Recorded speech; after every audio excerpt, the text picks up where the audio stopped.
দেশ নতুন সরকার গঠনের দ্বারপ্রান্তে। এ সময়ে অন্তর্বর্তী সরকারের বিভিন্ন দপ্তরে বিদায়ী অনুষ্ঠান চলছে। তবে ব্যতিক্রম এক বিষয় দেখা গেল রাজধানীর আনসার ও গ্রাম প্রতিরক্ষা বাহিনীর সদর দপ্তরে। হঠাৎ অন্তর্বর্তী সরকারের স্বরাষ্ট্র উপদেষ্টা লেফটেন্যান্ট জেনারেল জাহাঙ্গীর আলম চৌধুরী বাংলাদেশ আনসার ও গ্রাম প্রতিরক্ষা বাহিনীর সদর দপ্তর পরিদর্শন করেন। তবে এ পরিদর্শন ছিল একটু ভিন্নতার। বিদায়ী পরিদর্শনের সাথে নির্বাচনে আনসার ও ভিডিপির ভূমিকার অবদানের স্বীকৃতি একটু ভিন্নভাবে দিতেই স্বরাষ্ট্র উপদেষ্টার এমন আগমন। এ সময় তিনি বাহিনীর মহাপরিচালক সহ ঊর্ধ্বতন কর্মকর্তাদের সঙ্গে বৈঠক করেন এবং সাম্প্রতিক কার্যক্রম সম্পর্কে খোঁজ খবরও নেন। স্বরাষ্ট্র উপদেষ্টা জাতীয় সংসদ নির্বাচন সহ বিভিন্ন গুরুত্বপূর্ণ দায়িত্ব পালনে আনসার সদস্যদের ভূমিকার ভূয়সী প্রশংসাও করেন।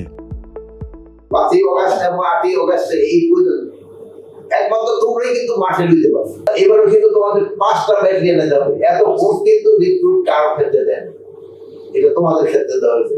আর এই জন্য তোমরাও, আমি তোমাকে ধন্যবাদ দিই, তোমরা একসাথে এত জলদি ট্রেনিং দিয়ে শেষ করতে পারো। তিনি বলেন, নির্বাচনকালীন আইন শৃঙ্খলা রক্ষা, ঈদ, পূজা বা পার্বণ ও অন্যান্য জরুরি পরিস্থিতিতে বাহিনীর সদস্যরা নিষ্ঠা ও পেশাদারিত্বের সঙ্গে দায়িত্ব পালন করছেন, যা প্রশংসনীয় এবং এমন ভূমিকা অব্যাহত থাকবে।